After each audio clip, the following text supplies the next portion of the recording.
무려 900년 전 한 여성이 아주 놀라운 환시를 봅니다.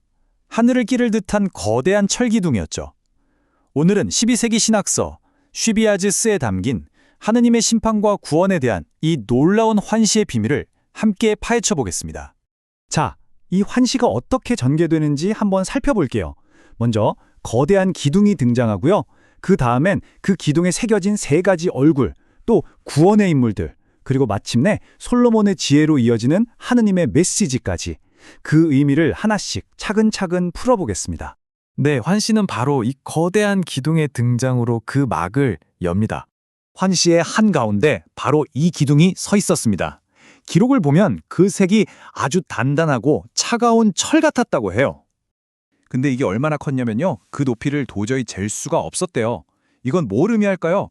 바로 인간의 이해를 훌쩍 뛰어넘는 하느님 말씀의 절대적인 힘, 그 누구도 거스를 수 없는 권능을 상징하는 거죠. 정말 칼날처럼 날카로워 보이는 이 거대한 기둥, 이게 대체 뭘 의미하는 걸까요? 이 질문에 대한 답이 이제부터 펼쳐집니다.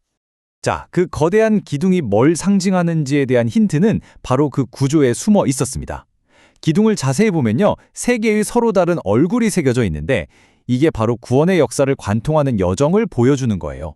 기둥의 세 얼굴은 각각 옛 율법, 그리고 새로운 은혜, 마지막으로 교부들의 해석을 나타냅니다. 그러니까 인류 구원의 역사를 세 시대로 나눈 거죠.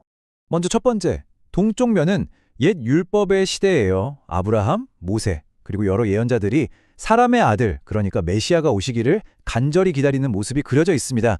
구원 역사의 시작을 알리는 장면이죠. 근데 북쪽 면은 분위기가 확 다릅니다. 여기서부터는요, 눈부시게 밝은 빛이 막 뿜어져 나와요. 이건 바로 새로운 시대, 새로운 은혜를 가져온 하느님 아들의 말씀을 상징하는 겁니다. 모든 어둠을 몰아내는 진리의 빛, 바로 그거죠.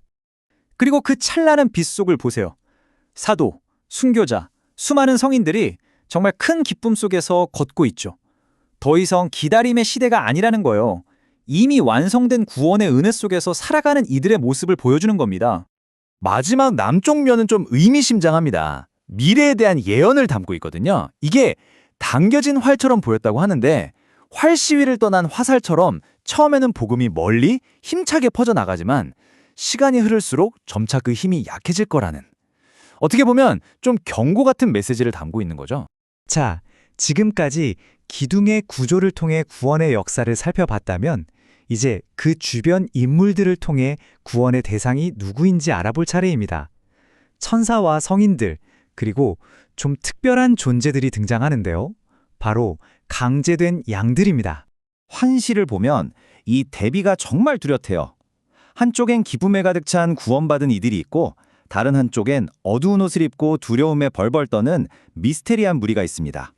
이 어둠 속의 존재들을 강제된 양이라고 부릅니다. 여기서 정말 중요한 포인트가 있어요.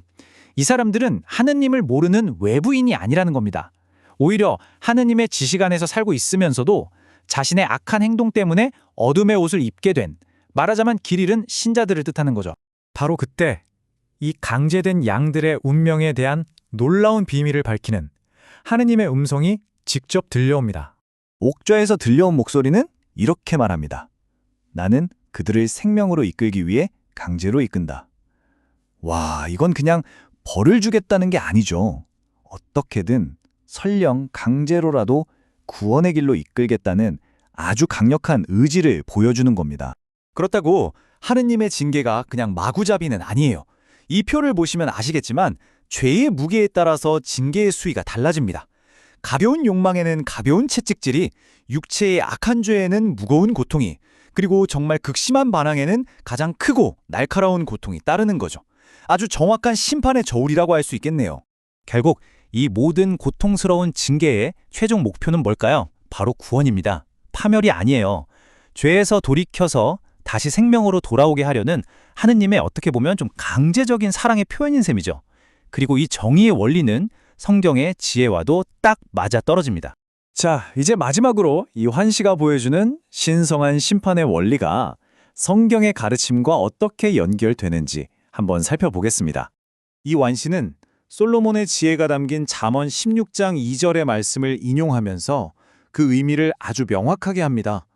사람의 길이 제 눈에는 모두 결백해 보여도 영을 살피시는 분은 주님이시다. 이게 무슨 뜻이겠어요? 우리 눈에는 다 괜찮아 보여도 하느님께서는 우리의 진짜 동기까지 다 꿰뚫어 보신다는 거죠. 바로 이 지점에서 인간과 하느님의 관점 차이가 극명하게 드러납니다. 우리는 내 행동은 결백해라고 생각할지 몰라도 하느님께서는 우리의 행동 너머에 있는 영혼, 그 본질 자체의 무게를 저울에 달아보신다는 겁니다. 결국 하느님의 심판은 완벽할 수밖에 없는 거예요. 왜냐하면 우리 마음이 선택할 수 있는 모든 길, 그 보이지 않는 경로까지 다 보고 계시니까요. 그분 앞에서는 어떤 것도 숨길 수가 없습니다. 그분의 공정한 저울은 우리의 행동뿐만 아니라 우리 영혼 그 자체를 달기 때문에 누구도 그 심판을 피할 수 없는 거죠. 무려 900년 전에 본 이 환시. 그런데 이게 오늘을 사는 우리에게도 똑같은 질문을 던지는 것 같아요. 모든 것을 꿰뚫어 보시는 하느님의 그 공정한 저울 위에서 과연 여러분의 영혼은 어느 쪽으로 기울게 될까요?